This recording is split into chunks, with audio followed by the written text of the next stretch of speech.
आपके साथ मैं सृष्टि मिश्रा। पत्रकार जी, इंडिया अलायंस टूटेगा क्या? ऐसा लग रहा है। ममता बनर्जी कह रही है 42 सीटों पे भैया हम लड़ेंगे और कांग्रेस को केवल 2 सीट देंगे जहां से कांग्रेस जीती थी। क्या कांग्रेस भीख नहीं मांगेगी? पुरानी पार्टी रही है, ममता तो सीख कर आई है कांग्रेस से। तो क्या लगता है जबरदस्त लड़ाई इन दोनों पार्टियों की होगी पत्रकार जी, और इससे पूरा इंडिया अलायंस बिखर जाएगा? क्या कहेंगे आज? देखिए, ऐसा होता है कि एक बार क्या हुआ, एक रेस कोर्स मैदान पे सारे लोग ऊपर बैठे थे, रेस लगी थी, लाल घोड़ा, हरा घोड़ा, काला घोड़ा, ठीक है।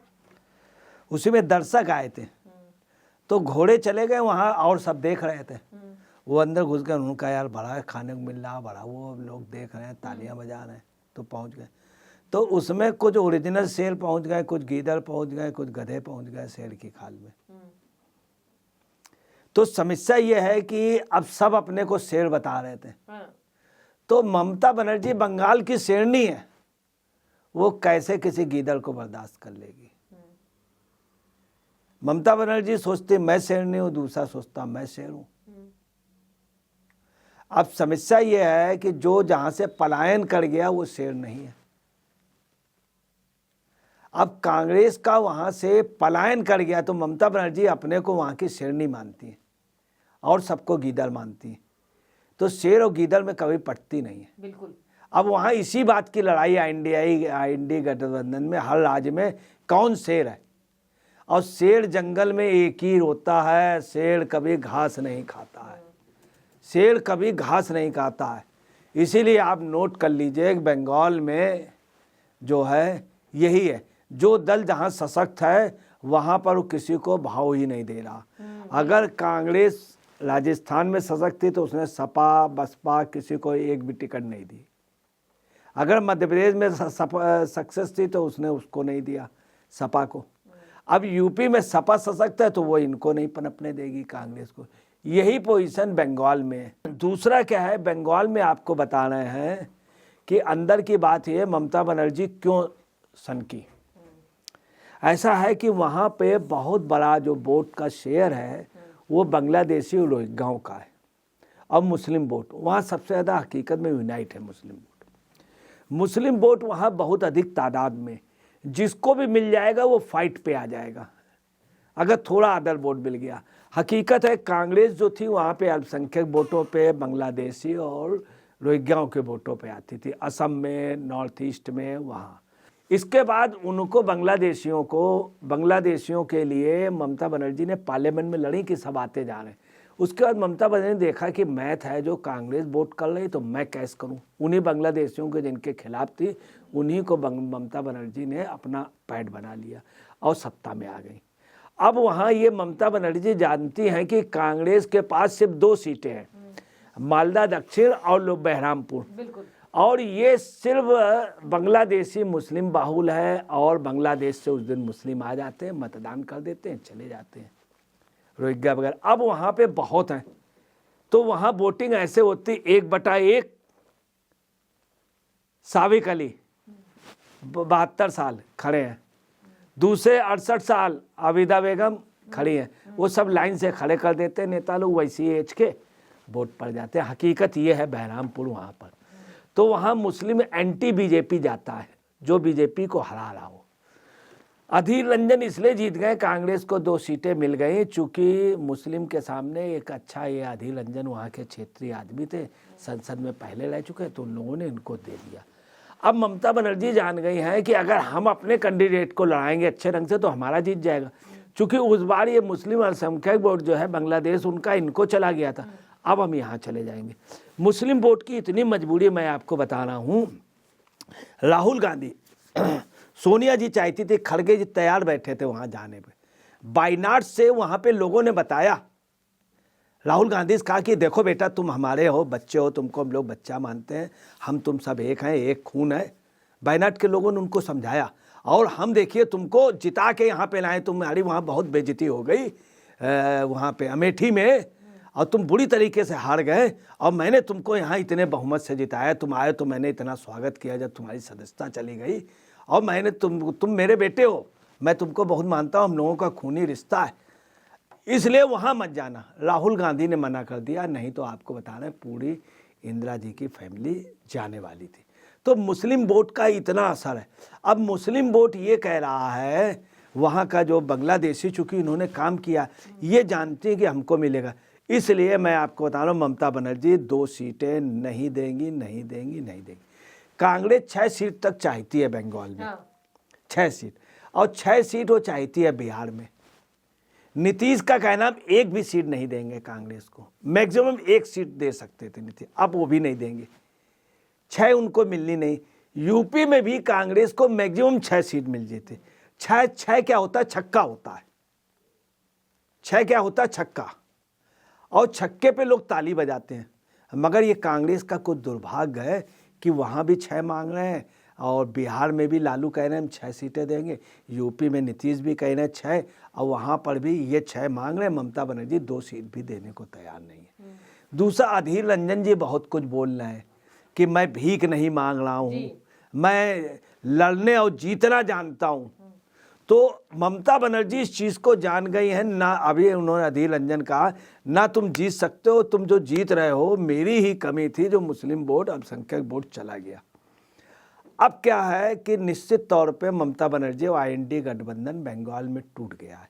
ममता बनर्जी की इच्छा प्रधानमंत्री बनने की, उनका ये भी मानना है कि राहुल अभी बच्चा है, राहुल ज़्यादा कुछ जानता नहीं है, ये ममता बनर्जी। दूसरा, राहुल को वो पप्पू टाइप का समझती हैं, और खुद ममता बनर्जी अपने को बहुत सीनियर। ममता बनर्जी मानना है कि हम खेल मंत्री रहें, युवा खेल मंत्री रहें, ये रहें। राजीव गांधी मुझसे एडवाइस लेते थे, मैंने राष्ट्रपति उनको भी, राजीव गांधी ने खुद तो इनको राजनीति सिखाई, हाँ राजनीति सिखाई, मगर राजीव गांधी एडवाइस लेते थे, ये भी मानना।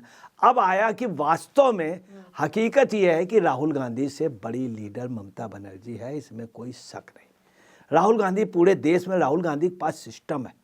जब वो जाते हैं काफ़ी रुपया जाता है, काफ़ी पैसा, पूरे देश का एक मशीनरी जो बहुत हर तरह से सक्षम है, बाहुबली से, पैसे से पूरे देश की मशीनरी लगती है। ममता बनर्जी के साथ ये पोजीशन नहीं है।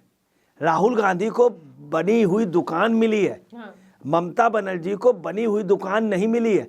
अखिलेश को पूरी बढ़ी हुई मिली है, ममता बनर्जी कुछ भी अपनी मेहनत पे आई।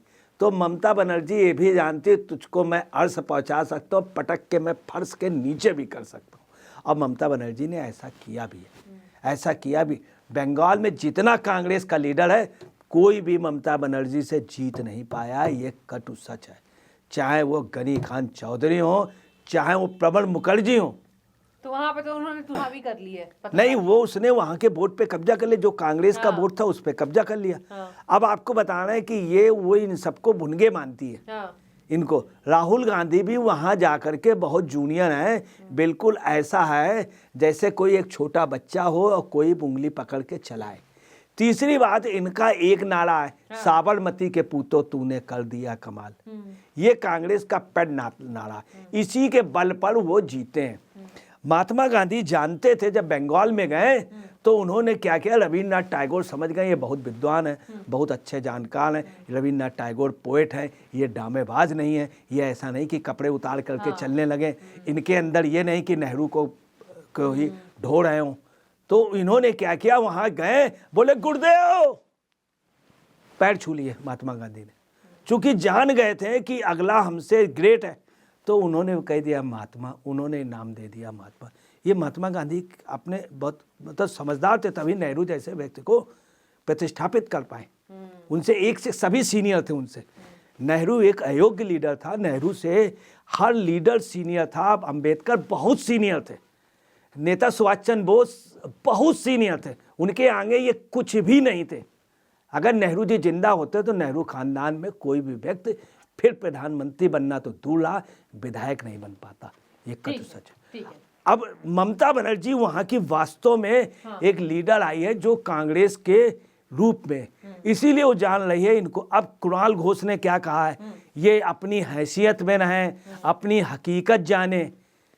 हकीकत ये है, मैं आपको बता रहा हूँ, नोट कर लीजिए, मैं इस चैनल के माध्यम से कह रहा हूँ, अधीर रंजन सांसद होंगे, प्रबल मुखर्जी की लड़की सांसद होगी, निश्चित तौर पे होगी। पार्टी कौन होगी ये मैं नहीं कह सकता हूं, नोट कर लीजिए। ठीक है। और कांग्रेस के कुछ लीडर वो सांसद होंगे मगर पार्टी दूसरी होगी, ये भी नोट कर लीजिए। मैं आपको बता रहा हूं वहां पर क्या होगा कि अभी विद्रोह जैसी पोजीशन होगी। भाजपा योजनाबद्ध तरीके से, नोट कर लीजिए, प्रणब मुखर्जी की लड़की भी सांसद में लड़ेगी। वहां के 3 और पूर्व मंत्रियों के परिवार के लोग भी बीजेपी से लड़ेंगे। बीजेपी में अमित शाह की इतनी जबरदस्त मैथ है कि जो आपसे या उससे तो उसमें टीएमसी और कांग्रेस से जिनको नहीं मिलेगी, अच्छे लीडर हैं। और मैं आपको बता रहा हूँ इसके अलावा पूरे देश में पोजीशन होगी कि उससे उत्तराखंड का एक टॉप कांग्रेस का लीडर वो भी बीजेपी से सांसद होगा, नोट कर लीजिए। तो पत्रकार जी ये भी पूरे देश में केरल में कांग्रेस के करीब 3 लीडर बीजेपी से सांसद होंगे। और तमिलनाडु में मोदी जी खिचड़ी को छोड़ करके वहां गए, आंध्र प्रदेश वहां पे पहुंच गए, अभी केरल गए, वहां आपको बताने पूरे वो जान रहे हैं कि हम वहां से ज्यादा सांसद नहीं जिता सकते हैं, पूरा राज नहीं जीत पाएंगे, तो 2-2, 3-3 सांसद जिता लो। तो मेरा अंतिम सवाल कुछ शब्दों में बयां कीजिए। अमित शाह को आपने चाणक्य बोल दिया, लेकिन लास्ट बात बताइए कि क्या अमित शाह जैसे लोग ममता बनर्जी को हराएंगे? आप कह रहे हैं ममता बनर्जी सबसे बड़ी लीडर है, तो अंतिम सवाल दर्शक हाँ सुन लीजिए, अमित शाह नोट कर लीजिए बिल्कुल निश्चित तौर पे हरा देंगे। उसकी मैं वजह आपको बता दूं, कुछ ही शब्दों में आपको बता दूं, निश्चित तौर अमित शाह भाजपा वहां एक विधायक से 79 विधायक पे पहुंच गई, 79 विधायक पे। वहां क्या हुआ है कि लास्ट में वहां क्या हुआ मैं आपको बताऊं, मैं बंगाल में रहा हूं। बंगाल में पहले क्या कल्चर था, वोटर लिस्ट दी जाती थी, स्याही बिगाड़ने की वो दी जाती थी पार्टियों में। बंगाल में क्या था कि वोटर लिस्ट दी जाती, स्याही बिगाड़ने का केमिकल दिया जाता था और आलू दिए जाते थे झोले में, मतलब जा करके आप फोड़ सको। ठीक है। ये बंगाल का कल्चर भी रहा है, बंगाल में कोई राजनीतिक। अब आपको बता दें क्या, जब 1 से 79 पहुंच गई, वहां क्या हुआ कि बीजेपी इसमें पिछड़ गई। इसने वो इंतजाम नहीं किया था पथराव इन सब का। ममता बनर्जी के पास वो कैडर आ गया पूरा जो इलेक्शन में वहां उतरता है, और तोलाबाजी वाला आ गया। तीसरा क्या था, वहां पर ममता बनर्जी के साथ टोटल अल्पसंख्यक पहुंच गया, ईसाई पहुंच गया, टोटल। दूसरा कांग्रेस का वोटर चला गया। ये वहीं पे क्या हुआ, हकीकत ये है वहां पे कोरोना फैला। मोदी जी कोरोना के अगेंस्ट में थे, कोरोना से लड़ रहे थे, कोरोना इनको मात कर गया। वरना मैं आपको बता रहा हूं बंगाल में अब जो पोजीशन है जीत के आएंगे, क्योंकि ममता बनर्जी के खिलाफ है नाराज लोग। चौथी एक बात बता रहे हैं, भाजपा के साथ वहां दलित जो है, आप नोट कर लीजिए, भाजपा को दलित वोट मिला था, सवर्ण वोट नहीं मिला, ब्राह्मण वोट नहीं मिला, टोटल माया उनके साथ गया ममता बनर्जी का। इस बार टोटल दलित मिलेगा, नोट कर लीजिए। और यादव मिल रहा वहां पे, यादव घोष वगैरह। इसलिए बीजेपी आप नोट कर लीजिए, लोकसभा में वहां पे आराम से ज्यादा सीटें आएगी। नोट कर लीजिए, बीजेपी इस बार 25-30 सीटों से ज्यादा जाएगी, ममता बनर्जी डाउन होगी। ठीक है, तो देखिए मेरा यही सवाल था कि क्या बीजेपी हरा पाएगी ममता बनर्जी की पार्टी को, क्योंकि पत्रकार जी कह रहे हैं, पुराने पत्रकार हैं, कह रहे हैं बहुत ही स्ट्रांग है, राहुल गांधी से लाख गुना ज्यादा। देखने वाली बात होगी, कह रही है सीट नहीं देंगे, राहुल गांधी कह रहे हैं मुझे चाहिए सीट। तो अब कांग्रेस को कितनी सीट देती है आने वाले कुछ दिनों में क्लियर हो जाएगा। अनाउंस कर चुकी है कि हम 42 सीटों पर अकेले चुनाव लड़ेंगे। आपकी जो भी राय हो जरूर रखें। शुक्रिया पत्रकार जी।